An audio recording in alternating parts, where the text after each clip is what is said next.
Thank you, Walter, and thank you, everyone, and thank you for getting us here. It's an honor to be here. My name, as you've already heard, is Anton Cartwright. I split my time between the University of Cape Town and the Stockholm Environment Institute, but I'm full-time in Cape Town in South Africa. I'm not actually the project lead. The project lead is Dr. Gina Ziervogel. But it's important to say that in the course of our 3-year IDRC project, she produced not only some very fascinating results, but also 2 children. And so there were times when I was effectively the project lead on this. And it's important also to say that the project was really combined by IDRC to include both inland flooding, what we call terrestrial flooding, and coastal flooding. And I think appropriately, I was much more involved on the coastal flooding side. There is a booklet produced on the inland terrestrial flooding side, which is available for the few with me to the extent that the wait lines are long. This picture is not very good quality, but it was I couldn't resist putting it up because it was taken on my phone last week. So we have an issue. This is almost unprecedented. This is in Cape Town and almost unprecedented. We know we get very high tides in spring and autumn, which is the current period, and we also know we get storms. But this type of event is catching people by surprise, and I think this is what this project is about. Those are the details that I've already mentioned. So just to orient you, this is Cape Town. You should notice 2 things, I suppose. One is there are large areas of low-lying area. And then what you won't necessarily pick up from and coastal areas, so we have 300 kilometers of coastline. And what you won't pick up from this picture, but which I need to point out, is that I know that this is an old photograph because this area here is currently completely developed.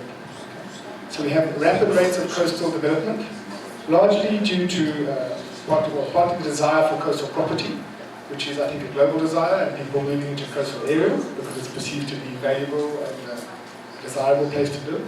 But also in Cape Town in particular, we have quite rapid in-migration. This is partly a function of the country's history, as the political borders were conflated and collapsed, people moving into cities. And also partly in the current period due to institutional collapse in some of the adjacent rural areas. So we have, over and above normal population growth, we have roughly 50,000 households every year moving into Cape Town. This creates challenges for the local government, as you might imagine. I did my best, I should say here, my best to try and fit our quite complex messages into the template. I suspect this was the same for everyone. It's required a little bit of panel beating at times, but I hope it works. The focus of the project was governance. But it's important to say, and to summarize that in my own words, it was really a focus on so what. Cape Town has reasonably good downscale climate models produced mainly by Professor Bruce Hewitt and his team at the University of Cape Town. We have some quite competent administrators in our local government as well. And then we have some very good policy because we were able to rewrite policy and pick from best practice around the world in 1994 when we sort of reinvented ourselves as a country. What we don't have, I think, is a very effective handle on implementing that policy in a way that reaches everyone in our society. The country, I can say this here, for a long time, South Africa used to compete with Brazil for the country with the highest Gini coefficient, right? With the greatest amount of inequality. Brazil, and this is a source of intrigue and frustration for South Africans, have managed to reduce the inequality over the last 5 or 6 years. South Africa is not. So we sit still with a very unequal society, people with very different needs, very different aspirations, and this makes any type of policy development and policy implementation very difficult. Because it's difficult to meet such a wide range of needs at the same time. And really this is what this project was about. It was to understand and support the governance systems that influence decisions relating to inland flooding and sea level rise in the city of Cape Town, so we work very closely with the local authority. And we understood governance in the broadest context. So it's not just about government. We have a reasonably good government, local government in Cape Town. What we don't have is the supporting institutions and communities and societies. We don't have a real relationship between formal government and these other institutions, many of which are informal. And I'm going to speak a lot to that in the course. And so the subcomponents of the project, and again, this is what we wrote in our proposal. It's always interesting to revisit it 3.5 years later, but this is more or less how it worked out as well. We try to create a shared perception of risk, with understanding that risk in itself, and flooding risk, climate change risk, is a very subjective thing. People experience it at the local level in very, very different ways. And we try to reconcile the perceptions of risk that are in the formal sector, in business and government, the perceptions of risk in communities, and particularly poorer and informal communities. And this is something that hasn't really been well documented in the past. We also then look to try and identify what people are doing outside of government to cope with this risk. So there are formal interventions, which the government launches and which maybe some businesses launch to manage flooding risk in Cape Town. And then there are all sorts of other things which happen. We try to understand in the course of this project what those other things are, how they work, how they are coordinated, to try and document them. And then of course, in an ambitious effort, we try to put the two together and to reconcile into a more coherent and more integrated flood response strategy. This is really just a diagram of the same, what I've said, but just to emphasize that it involved different institutions, different scales,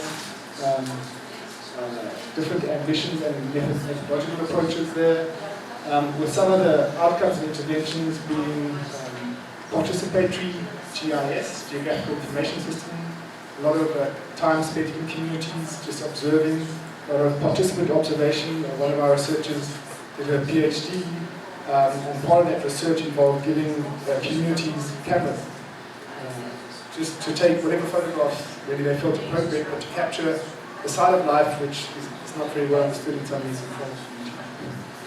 And then obviously trying to link that back to government information. So this is one of the formal areas. And again, I said at the beginning that my focus was mainly on the coastal side of the flooding. And it's important to say that the coastal area in Cape Town anyway is mainly a more affluent area because of the value of coastal property. And it's also quite a well-regulated area because formal government has responsibilities and quite well-demarcated responsibilities in these areas. A lot of the land in the coastal area belongs to government already. So the responsibility falls on the shoulders of government to manage events like this, which is pretty much an annual event. This is actually, interestingly, on reclaimed land, and this is normally a very popular place to go for a walk or a ride or a jog or something like that. So it's public open space. But periodically, annually, it's subject to events like this. And what you're seeing in Cape Town is that the frequency and intensity of these events is increasing. So the city of Cape Town has a budget for repairing this walkway every year. And that budget has gone up by an order of magnitude in the last 10 years. It's not because of more people using it, it's because of increasing intensity and frequency of events like this. And so there is already damage, and I think particularly in some of the new developments to try and cope with the influx of immigration, there's been some rapidly built infrastructure, some of it not very well thought through, some of it in imprudent places to build infrastructure. And the city was very engaged in this project because they are aware of wasteful expenditure like this. This is not an isolated incident, there are a number of instances like this around the coastline of Cape Town. Of course, as I said in the beginning, the focus here is, so what do you do about this? I don't think this type of event is particularly unique to Cape Town, certainly not unique to Cape Town in the context of South African coastal cities, but what makes sense to do about these types of events in the context of climate change, in which the past isn't a very good predictor of the future. So we're dealing with unprecedented situations, and that poses challenges for governance and for intervention. So this is back into the template which we were prescribed, and the state of progress of the project. And I'm happy to say that we're finished. We're finished in spite of 2 additional children being team members, which did propose a change that we were kindly granted a 6-month extension by IBRC, which I think we used very well to write up some of our findings. And I'll speak to the publications. A very busy slide, but really, what this project tried to do is to provide a more nuanced and a more detailed understanding of flooding risk in Cape Town and people's own perception of that risk.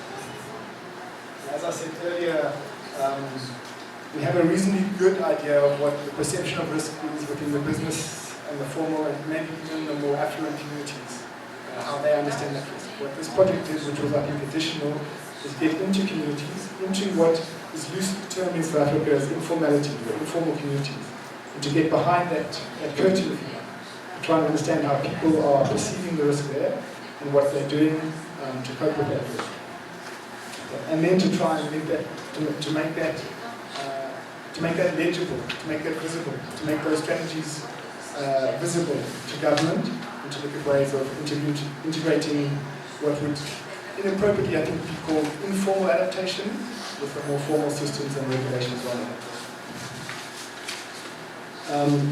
And on the sea level rise side, what that involved as well as what would an appropriate response look like. And it's a long story, but I'll make it short. On the coastal adaptation, a lot of energy, a lot of time was spent in demarcating and in implementing a setback line. So an attempt to manage the risk in the coastal area by keeping people and infrastructure out of that area. I think it proved much more difficult to do than the theory might suggest. Our national legislation requires that local authorities demarcate a setback line, but that's all it says. And as I say, this legislation was drafted in 2003, so it's relatively new.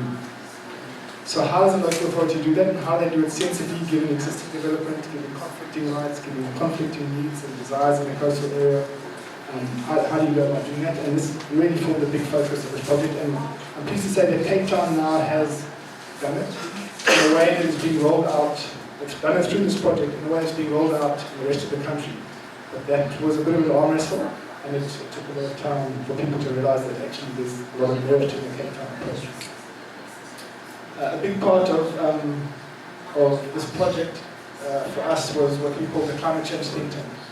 And this was part of what I think Mark referred to earlier, was trying to get different voices into the room and to try and help the scientific community communicate what it does to a broader audience. And so we formed what was loosely called a think tank, which consisted of people from many different disciplines, people from government, civil society, and the university.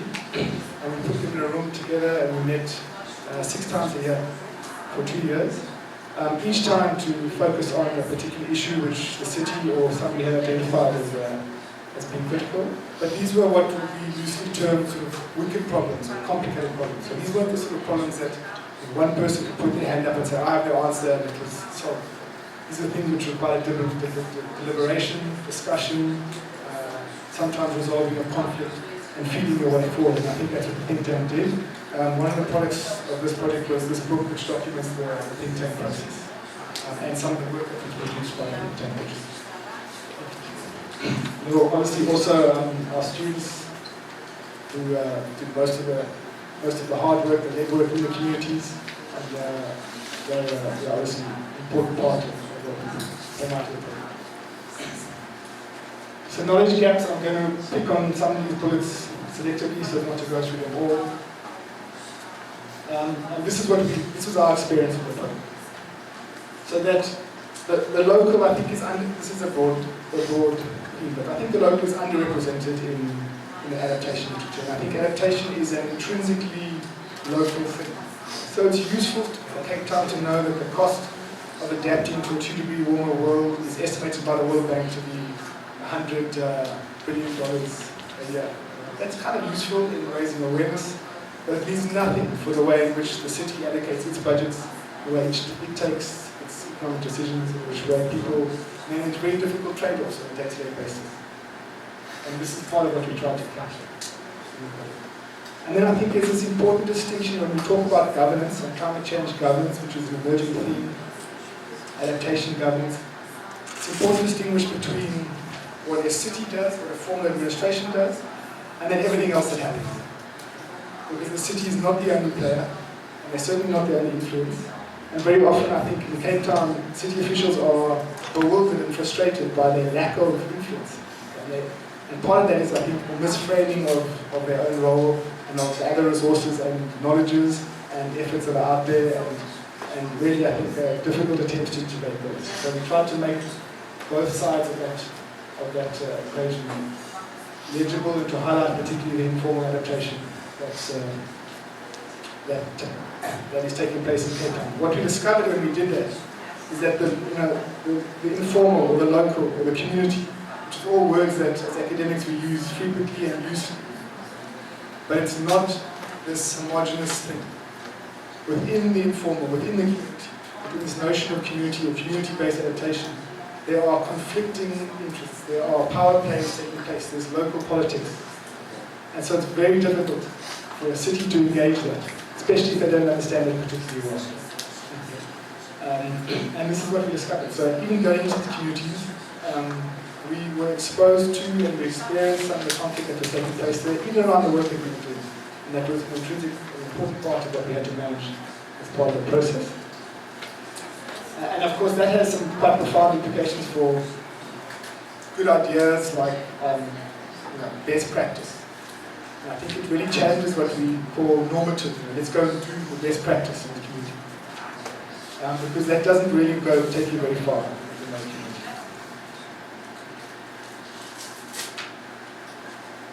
I'll just make 1 point or 2 points from here in this slide. So we focus then on implementation, which is a much broader definition of formal adaptation. Everything that happens between policy expectation and policy outcome or policy result. This was an important definition for us because it's trying to challenge us to think outside of the normative, outside of the planned, to focus on everything else that was happening. And really what that allowed us to do is to understand how people live under extreme poverty, with annual flooding, sometimes below the breadline, right? And you're not meant to be able to exist below the breadline. That's the definition of the breadline. But people are coping. We're able to understand those coping mechanisms with the idea of making them visible to governments, so that government could support them and strengthen them. I think I can best illustrate the nature of that challenge by showing you this development, which is actually not in Cape Town. It's adjacent to Cape Town, outside of Cape Town, but it could easily be in Cape Town. So this is a formal government housing development, financed by government, built by government. You can see that just by looking at it. Supposedly to meet this demand of people moving into the city. And this was in 2000, and I'm going to show you what happened at 3-year intervals to that same development.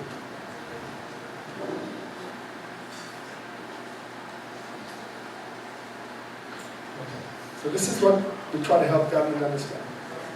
What is taking place there? What are the drivers here? What are the rules? What are the exchanges of money? And who's in charge of this process? We might just take you back so you can see it. It's a very dynamic system.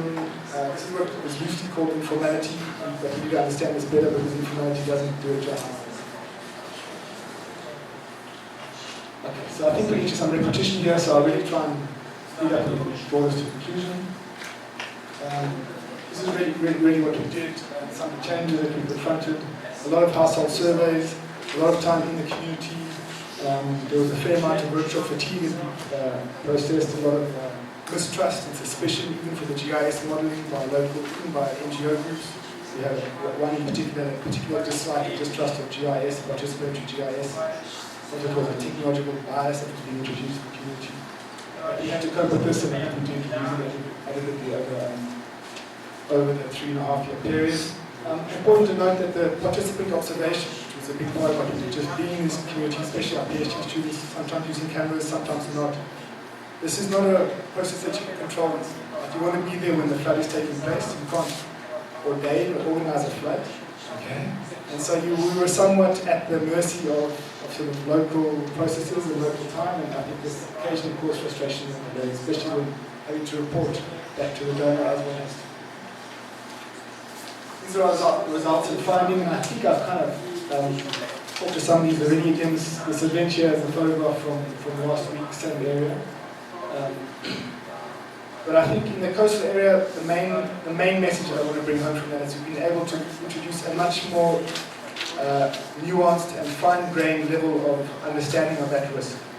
We had an idea of the risk that I'll show you before, but we have a much more localized and fine-grained understanding of that risk.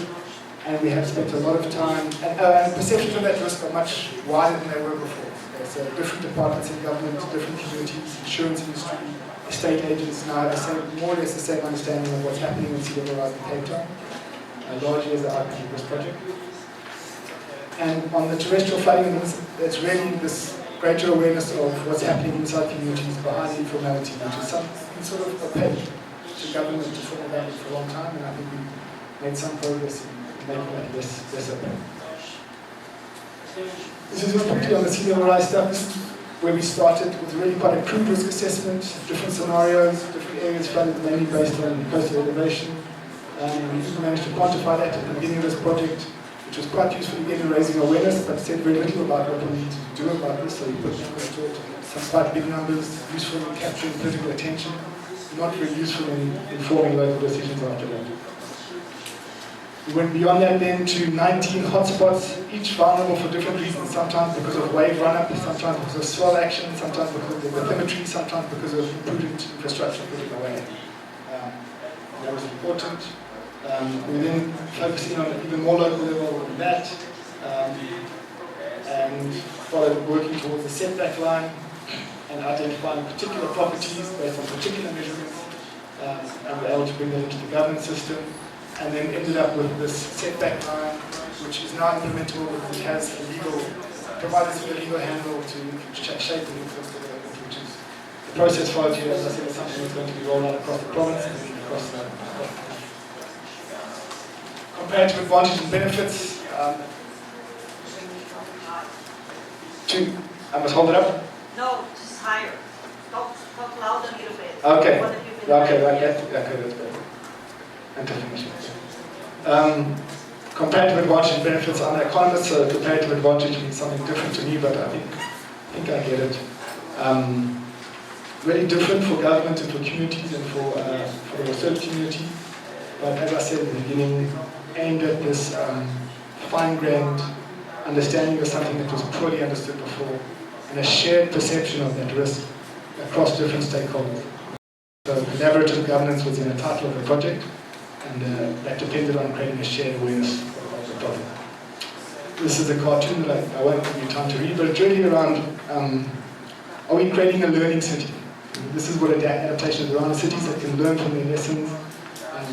Cities are not naturally learning institutions. They're not reflexive institutions, they're not designed for reflexivity or adaptation. They're a bit like the characters in this cartoon. But part of what we're busy with the think tank and this project is to create an ability to absorb past lessons and to respond to those in a more adaptive and flexible way. And then just to point out that this project and managing the coastal sea level rise risk takes place in the context, of course, of many other problems. Okay? So the very people that we're working with in the city are also working out what to do with this whale which washed up on the beach. The sharks are attracted by that whale, the danger to swimmers. Does it go to landfill? Should it be used to create a fuel source, which is what some people wanted? And this is a complex terrain, as I think it is anywhere around the world. I think that needs to be recognized. Thank you very much.